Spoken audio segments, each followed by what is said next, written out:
স্বপ্নের মাঝে ইব্রাহিম আমাকে বলে, আমি ততদিন তোমার কাছে আর ফিরবো না যতদিন তুমি আমাকে মন থেকে মেনে না নিবে। এটা বলে ইব্রাহিম স্বপ্ন থেকে উধাও হয়ে গেল। তখনই আমার ঘুম ভেঙে যায়। আমি ঘুম থেকে উঠে দেখি আর ভাবতে থাকি, এটা কি দেখলাম আমি? স্বপ্নের মাঝে ইব্রাহিমের চোখগুলো এরকম ভাবে সাদা ছিল কেন? এই ধরনের চোখ কোনো মানুষের হতে পারে না। এটা কি শুধুই স্বপ্ন, নাকি আসলে এই স্বপ্নের মাঝে ইব্রাহিমের বাস্তবতা লুকিয়ে আছে? তখনই আমার মনে পড়ে যায়, ইব্রাহিম তো আগামীকাল আমার সাথে দেখা করতে আসবে বলেছে। সে যখন আগামীকাল বিকেল আমার সাথে দেখা করতে আসবে, আমি তার মুখ দেখতে চাইবো। আমি তার মুখ দেখলেই তো আমার সব সন্দেহ দূর হয়ে যাবে।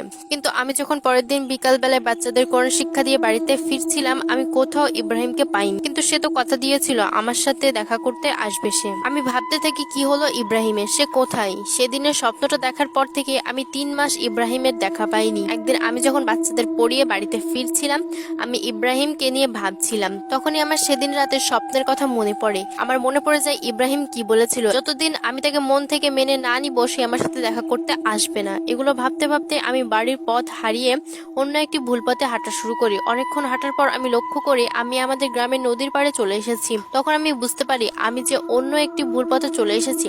চারিপাশে এখন অন্ধকার নেমে এসেছে। আমি তাড়াতাড়ি আবার বাড়ির পথে হাঁটা শুরু করলাম।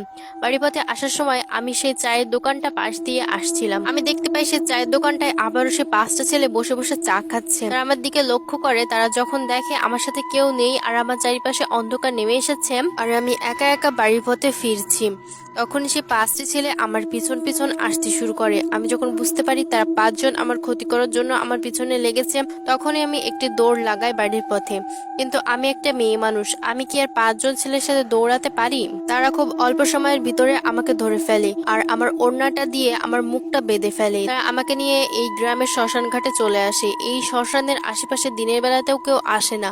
এখন তো রাত নেমে এসেছে। সে 5 জন আমার সাথে জোর জবরদস্তি করতে শুরু করে, কিন্তু আমি আমার সর্বোচ্চ দিয়ে চেষ্টা করেছিলাম তাদের হাত থেকে আমার সম্মান বাঁচানোর। তাদের ভিতরে একজন আমার গালে কয়েকটা চড় মারি। এত জোরে চড়গুলো মেরেছিল, এই কারণে আমার গাল ফেটে রক্ত বের হচ্ছিল।